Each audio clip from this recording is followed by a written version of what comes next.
E aí, turma, beleza? Como é que tá o oitavo ano? Vamos lá para a nossa última aula do dia, né? Quarta-feira, última aulazinha de matemática. Curtinha, mas vamos tirar o melhor proveito possível, não é isso? Pois bem, turma, na nossa última aula, nós estivemos fazendo a correção da nossa avaliação diagnóstica e iniciamos o estudo de raiz cúbica, né? A gente já estudou raiz quadrada e iniciamos raiz cúbica. E hoje a gente vai ver também outras raízes, né? Além da raiz cúbica, vamos ver outras raízes para ver como é que se comporta as propriedades quando o índice não é 2, né? Quando o índice é 3, 4, 5, quais são as regras que a gente tem que conhecer. Então vamos lá. Bom, não sei se quem tiver o livro em casa, acompanha aí que é na página 40, viu? Quem tiver o livro em casa é na página 40. Então nós temos o seguinte, ó. Outras raízes. No conjunto dos números racionais, conjunto dos números racionais são números inteiros, né, e não inteiros, existem também outras raízes, as raízes quadradas. Aliás, as raízes quadradas não, as raízes quartas, né? Para os conjuntos, para os números racionais positivos ou nulos. Por exemplo, ele tem aqui a raiz quarta de 16, olha só. Bem aqui assim ele apresenta a raiz quarta de 16. Vamos ver como é que fica, ó. Raiz quarta, eu já falei para vocês, se não tiver nenhum número aqui, é porque a raiz é quadrada. Aqui tem um 2. Mas a partir do 3 é obrigado a botar. Ó. Se for um 3 é raiz cúbica, agora se for um 4 é raiz quarta. Todas as vezes que o índice for par, não poderá o radicando ser negativo. O radicando só pode ser negativo se o expoente, se o índice for ímpar, tá certo? Tipo 3, 5, 7, aí o radicando pode ser negativo. E também pode ser positivo, né? Mas aqui é a raiz quarta de 16. Aí nós vamos procurar um número que multiplicado por ele mesmo, 4 vezes dá 16. Aí a gente sabe que é o 1, né? Aliás, que é o 1 não, que é o 2, ó. Vai ser a raiz quarta de 16 é 2. Por quê? Porque se eu fizer 2 vezes 2 vezes 2 vezes 2, olha só, 4 vezes, ó, eu vou ter 2 vezes 2, 4, 4 vezes 2, 8, 8 vezes 2, 16. Portanto, a raiz quarta de 16 é igual a 2. Beleza? Do mesmo jeito que você pode fazer o deslocamento, ó, desse índice, ó, você desloca esse índice para cá, e aí bota como se o 2 elevado a 4 vai dar igual a 16, né? Acabando aqui com o sinal do radical. Pois bem, aí raiz quinta. A raiz quinta é outra raiz. Aqui, ó, o índice aqui é o 5. Raiz quinta de 242. 242 não, 243. Quem é a raiz quinta de 243? Está dizendo ali que é 3. Por quê? Porque, ó, pois,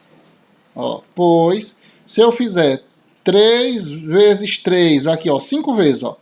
3 vezes 3, vezes 3, vezes 3 e vezes 3, vai dar igual a 243. 243. Então, isso aí é uma raiz quinta. Veja bem, 3 vezes 3 é 9, 3 vezes 9 é 27, 27 vezes 3 é 81, e 81 vezes 3 é 243. Beleza? Então, tem a raiz quadrada, tem a raiz cúbica, tem a raiz quarta, a raiz quinta. Então, esse n aqui, esse valor aqui do valor do índice, ele se chama valor enésimo, né? Pode ser vários valores. Não tem limite para essa potência aqui, não. Aliás, para esse índice, não. Então, de modo geral, existe a raiz enésima de A para todos os números racionais se n é ímpar. Se n é ímpar. E para todos os números racionais positivos ou nulos se n é par. Olha, o que ele está dizendo aqui? O que eu já acabei de explicar. Se n é ímpar, ou seja, se o índice é ímpar, ele é raiz de qualquer valor. Nulo pode ser positivo, pode ser negativo, pode ser nulo.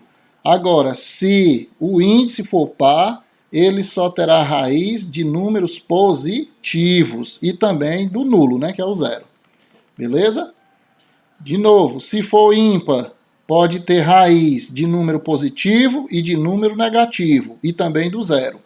E se for par, só pode ter raiz de números positivos e do zero também. Beleza, é isso que ele está dizendo aqui, ó. Assim fica definida a operação da radiciação. O que é a raiz?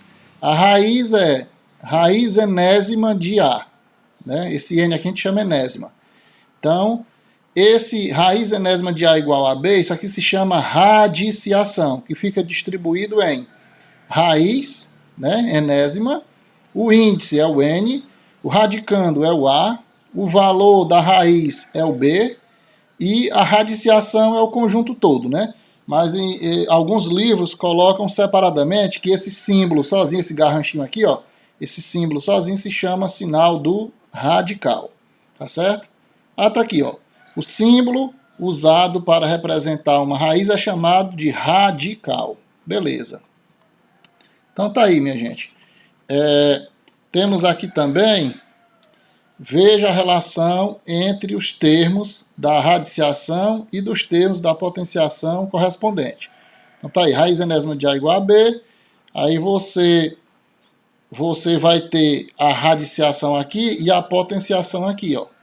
Porque se você pegar esse n, deslocar ele para virar a potência do B, então o radical aqui se acaba. Ó. Fica A igual a B elevado a n. Ou B elevado a n igual a A. Tá certo? Então, o índice vira expoente n. Tá certo? E o valor da potência é A. Então, ok. Vamos partir dessas informações. Lembrando que nós temos os quadrados perfeitos, os cubos perfeitos, né? As quartas potências perfeitas, tá entendendo? As raiz quarta perfeita. E aí nós vamos fazer agora o nosso exercício. Antes de nós irmos para os exercícios, deixa eu fazer essa leitura aqui, um pouco de história, né? Sempre interessante a gente ver essa parte da história. Esse símbolo aqui de radical foi usado pela primeira vez em 1525, em um livro do matemático alemão Christoph Rudolph, que nasceu em 1499 e faleceu em 1545.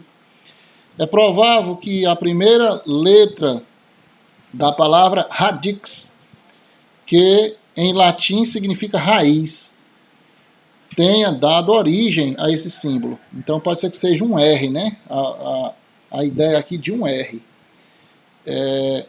Em 1637, René Descartes, que nasceu em 1596 e faleceu em 1650, introduziu esse símbolo, nesse símbolo, o traço superior, nessa parte aqui, ó, traço superior, que usamos atualmente.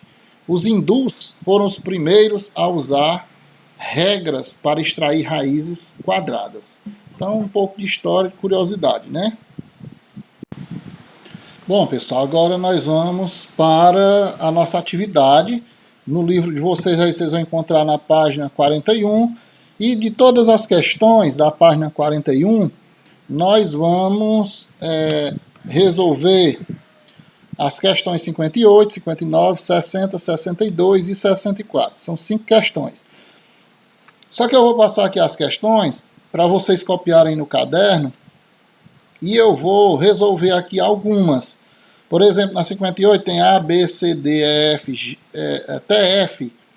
1, 2, 3, 4, 5, 6. Eu vou resolver aqui 2 ou 3. Aí vocês resolvem as outras, certo? Então vamos lá. No caderno, calcule o valor de cada raiz quadrada e em seguida indique a potenciação correspondente.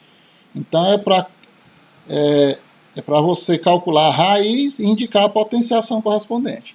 Ora, vou deixar aqui a 9 para vocês. Qual é a raiz quadrada de 25? Ó? O índice aqui é 2, então a raiz quadrada de 25 é 5.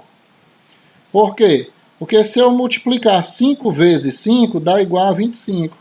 Aí o que ele quer é isso aqui, ó, indicar a potenciação, pois 5 ao quadrado é igual a 25. Pronto, está dada a explicação. Então, raiz quadrada de 64, para você encontrar a raiz quadrada de 64.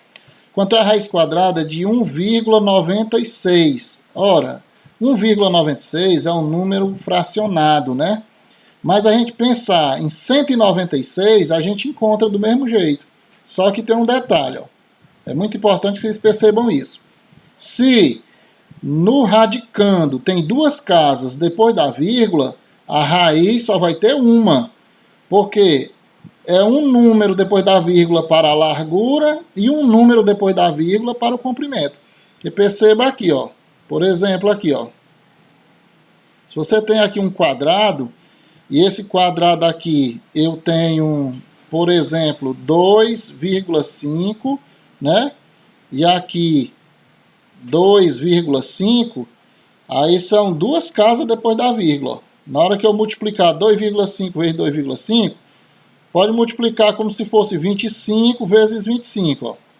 25 vezes 25. 5 vezes 5 é 10 a 1.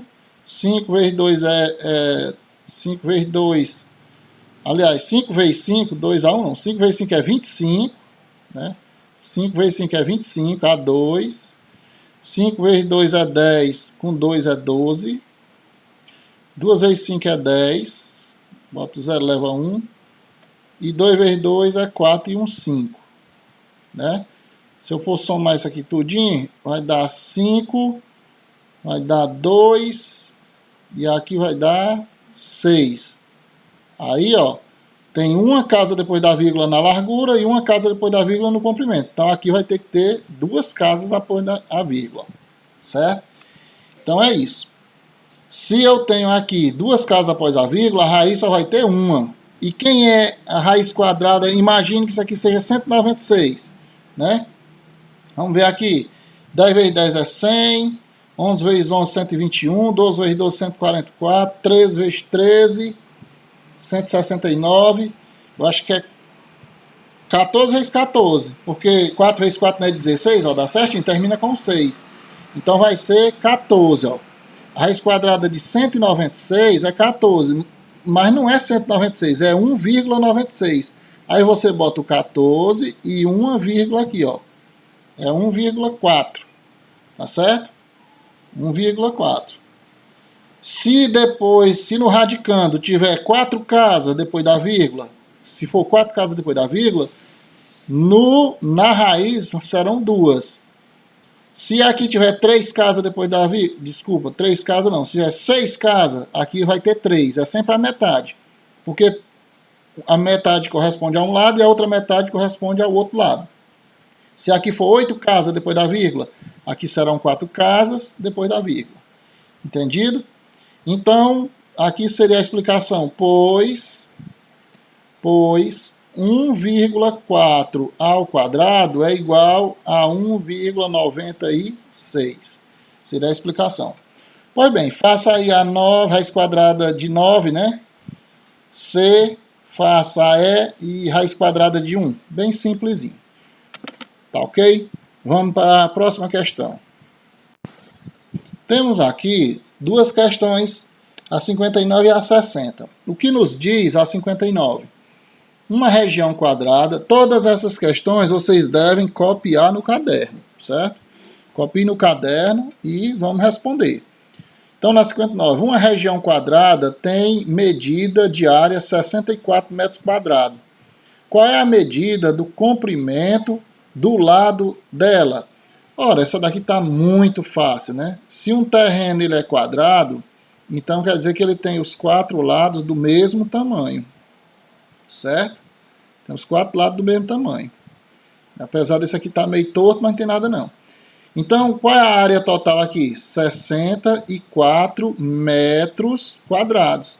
Eu vou ter que procurar um valor que multiplicado por ele mesmo dê 64. Aí eu saio testando. Se eu não conheço os quadrados perfeitos de cor, pelo menos até o 100, eu saio tentando. Por exemplo, 5 vezes 5 é 25, então não é 5. 6 vezes 6, 36. 7 vezes 7, 49, não é. 8 vezes 8, 64. Pronto, descobri. O lado aqui mede 8. O lado aqui mede 8. É a mesma coisa de você escrever assim, ó. Raiz quadrada de 64 é igual a 8. Então, o lado desse quadrado é 8. Que a raiz é o lado do quadrado. Beleza? Então, vamos aqui na 60. Na 60, eu vou responder 2 itens e vocês respondem 2. No caderno, efetue a radiciação ou a potenciação de cada item e indique a operação inversa correspondente. Ora, atenção aqui, ó. Se ele quer a operação inversa, eu vou resolver as duas últimas aqui. Ele quer, se aqui eu tenho uma potenciação, então ele quer que eu efetue essa potenciação e depois calcule a operação inversa. Menos 4 ao cubo. Eu já falei para vocês que todas as vezes que a base for negativa com o expoente ímpar, o resultado será negativo. Então eu vou ter esse 4 aqui, multiplicado por ele mesmo, 3 vezes. 4 vezes 4, 16. 16 vezes 4, 64. Só que será um 64 negativo. 64. Pronto. A não ser que queira repetir. Menos 4 vezes menos 4 vezes menos 4. Dá menos 64. E o que é aqui a operação inversa? A operação inversa é essa aqui, ó. Fazendo aqui a operação inversa. Transformando a potenciação em uma radiciação.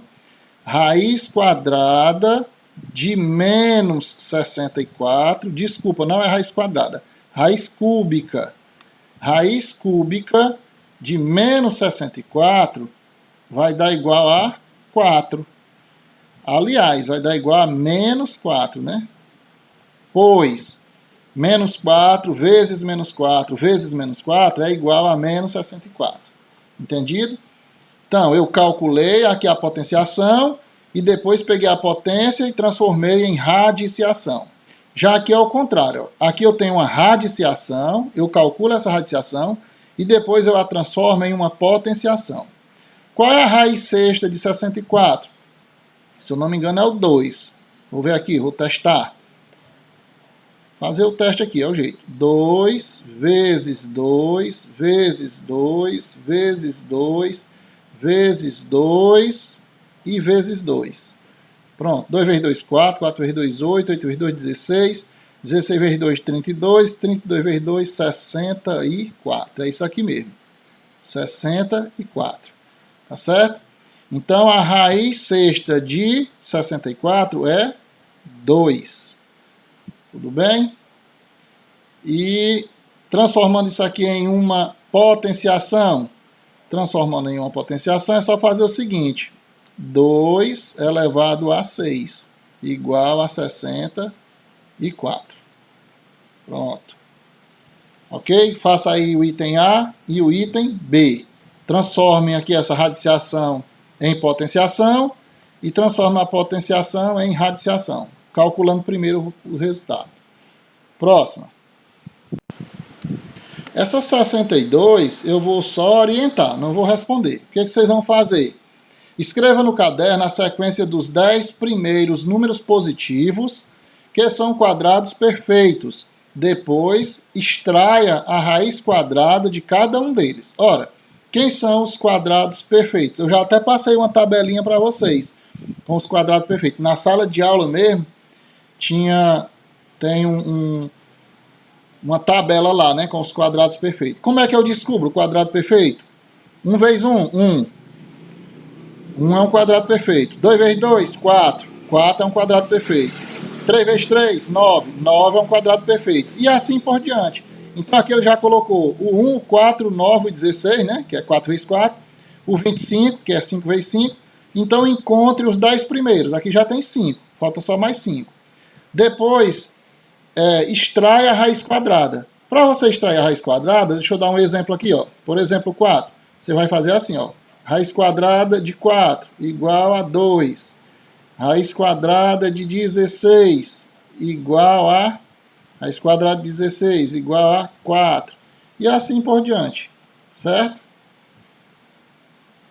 É só fazer isso aí. Pronto. Vamos agora na última questão.